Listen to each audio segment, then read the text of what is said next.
Is there one major Chinese military breakthrough that no one in Washington wants to publicly acknowledge? What if the real game changer in the Pacific isn't another aircraft carrier, but something far more dangerous?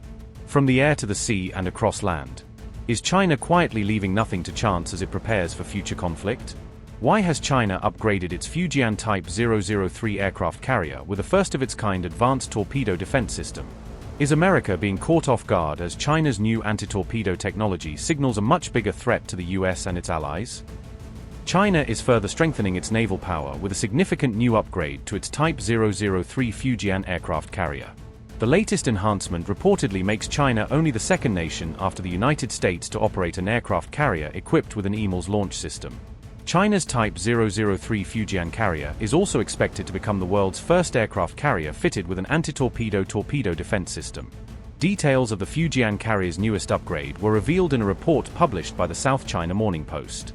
If confirmed, China's ATT system would become the first operational carrier-based anti-torpedo defense system of its kind anywhere in the world. First of its kind, carrier-based anti-torpedo torpedo. Hard kill defense. Intercepts and destroys incoming torpedoes before impact. Counters biggest threat. Designed to defeat heavyweight submarine-launched torpedoes. Rapid response. Launches within seconds after detecting an incoming underwater threat. Smart interceptor. Uses active sonar to track and pursue hostile torpedoes. High agility. Engineered to match sudden maneuvers by incoming enemy torpedoes. Carrier protection. Provides a final underwater defensive shield for the aircraft carrier. Strategic impact. May significantly reduce dependence on escort anti-submarine warfare vessels. Aircraft carriers remain highly vulnerable to torpedo attacks, which are among the most difficult threats to detect and intercept underwater. China reportedly tested an early version of its ATT system in 2016, but analysts describe this year's upgraded variant as world-class. An Indian Navy veteran told Eurasian Times that China's ATT system represents a highly credible and potentially game-changing defensive capability. A retired Indian Navy official said, and I quote, "The Chinese ATT system that the article talks about is primarily an anti-torpedo torpedo. It is feasible to launch this from an aircraft carrier because all it requires is torpedo launcher tubes. However, the aircraft carrier will also need to have sonar for the detection of enemy submarines and torpedoes, without which this torpedo launcher will be of no use. A torpedo launched from a US submarine is detected by the Chinese aircraft carrier's sonar. The sonar is integrated with the anti-torpedo launcher, which launches this ATT towards the incoming torpedo.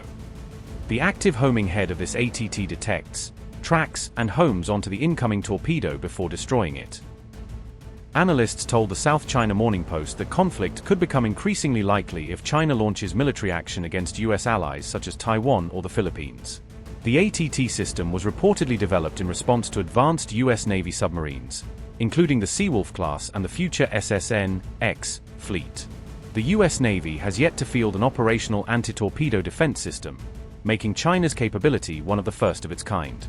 China's ATT system. Key features. Platform. Installed aboard the Type 003 Fujian aircraft carrier. Launcher. 6 324mm lightweight torpedo tubes. Interceptor. Dedicated anti-torpedo torpedo. Guidance. Broadband active sonar. Propulsion. Pump jet thruster with rocket booster. Communication. Two-way underwater acoustic data link. Warhead. Shaped charge combined with water shockwave effect. Future upgrade. Possible supercavitating variant reportedly capable of speeds up to 200 knots. The latest upgrade to the Type 003 Fujian comes shortly after China's recent ballistic missile launch demonstration. Fresh details emerged after China on July 6 launched a ballistic missile in the Pacific, with new reporting piecing together timelines, trajectories, and official statements that shed light on the exercise's scope and implications. The type of missile is unconfirmed, but candidates include the JL-2 or the more modern JL-3 SLBMs, each of which would indicate different ranges and performance characteristics that analysts are using to narrow down the probable system tested. Only China's Type 094 nuclear ballistic submarines can carry such missiles at present, meaning the launch, if from an SLBM, likely involved one of the country's operational Jin-class boats rather than a yet-to-enter service platform. China has at least 6 Type 094 boats, with reports of 2 more under construction, a fleet buildup that contributes to Beijing's emerging sea-based nuclear posture by increasing patrol and launch redundancy. A new Type 096 nuclear ballistic submarine is in development but not yet in service, and once operational it would likely field more advanced missiles and further expand the survivability and reach of China's undersea deterrent. The test highlights the ongoing expansion of China's nuclear arsenal and submarine forces, underscoring a deliberate effort to modernize and diversify delivery systems across sea, land, and air. The missile launch test also came amid growing tensions with Taiwan and the West, giving the exercise added geopolitical salience as actors interpret it through the lens of regional crisis dynamics. This comes weeks after she told Trump to stay away from Taiwan to protect China-US ties, and observers saw the timing as part of Beijing's broader campaign of signaling to deter external interference in cross-strait issues. An official Chinese Navy statement said a training dummy warhead landed in a set sea area, framing the launch as a controlled exercise focused on validating procedures rather than an operational strike. Beijing called the test part of routine annual training, saying it was not aimed at any nation and emphasizing the exercise's role in readiness and platform assessment. Fresh details of the missile launch were reported by the War Zone on July 7th, which compiled open-source imagery, tracking data, and expert commentary to build a more complete picture of the event. Chinese authorities issued warning notices for possible launches from 2 regions, alerting maritime and aviation actors to planned activity and reducing risks to civilian traffic during the drills. The notices pointed to the northern South China Sea and the Yellow Sea as launch areas, suggesting multiple potential launch corridors and complicating immediate attribution until telemetry and tracking data are reconciled. The warhead appeared to have splashed down west of the Solomon Islands in the Pacific, a likely planned impact area consistent with long-range test profiles and the need to avoid populated shipping lanes.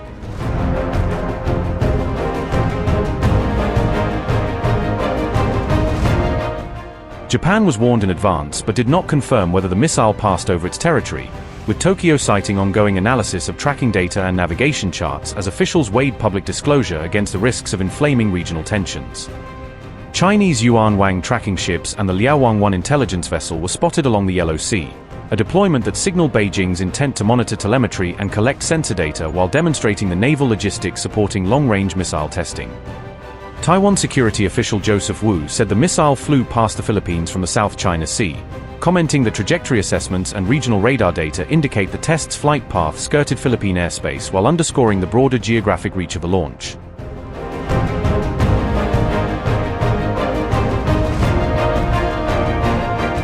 A new North Korean destroyer entered its final test phase with a cruise missile launch, as Pyongyang moved to validate the vessel's integrated systems under operational conditions and demonstrate that the platform is nearing full combat readiness. North Korea test-fired a strategic cruise missile from its new 5,000-ton destroyer, using the launch to show the ship can carry and employ long-range strike weapons that extend its Navy's reach and complicate regional threat calculations. The tests were aimed to check how multiple weapon systems work together on the destroyer, evaluating sensors, fire control links, and engagement sequences to ensure the ship can coordinate missiles, guns, and electronic measures in combat.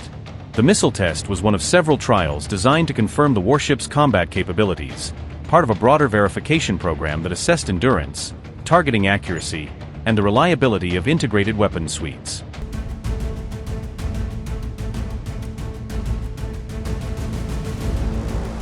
Meanwhile, China and its closest strategic partner, Russia, have further raised regional tensions by conducting joint military exercises in the Yellow Sea.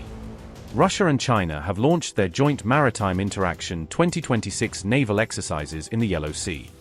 The joint naval drills are scheduled to run from July 6 to July 13 in waters off the Chinese port city of Qingdao. A Russian Pacific Fleet naval detachment arrived in Qingdao ahead of the official start of the bilateral exercise.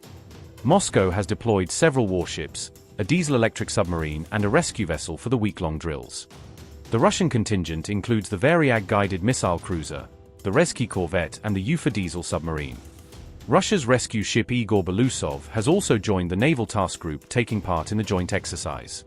China has committed destroyers, a frigate, a submarine and multiple support ships to the combined naval drills.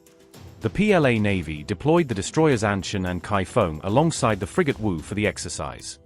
China also assigned a Yuan-class submarine along with the Kekik Silihu and Yang Chengdu support ships.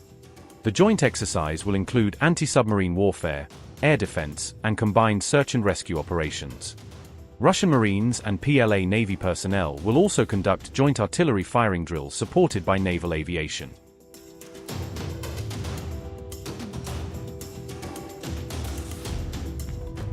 Taiwan has successfully test-fired its first air-launched supersonic anti-ship missile, as tensions with China continue to rise. The Sung-Chia missile was reportedly tested off Taiwan's southeastern coast during the latest military exercise. Officials say the new capability significantly expands Taiwan's ability to target hostile warships at much greater distances. The missile is a key component of Taiwan's Falcon program, aimed at modernizing its domestically built fighter aircraft. Taiwan's indigenous defense fighters are also being upgraded with AESA radar systems and advanced Sky Sword 2 missiles. Military analysts say the air-launched missile gives Taiwan greater flexibility by allowing attacks from unexpected angles.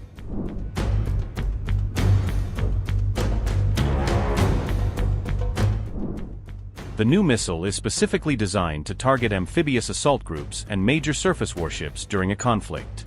Analysts believe the new capability could complicate any future Chinese invasion plans across the Taiwan Strait. The air-launched missile offers Taiwan a more flexible sea denial option compared to fixed land or ship-based weapons.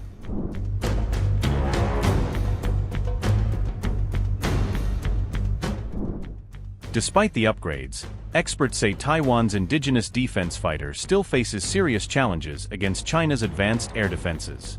Its limited combat range, lack of stealth features, and vulnerability to Chinese missile systems remain major concerns. Military analysts say the overall balance of power in the Taiwan Strait still heavily favors Beijing. The successful missile test underscores Taiwan's determination to prepare for the possibility of a high-intensity conflict.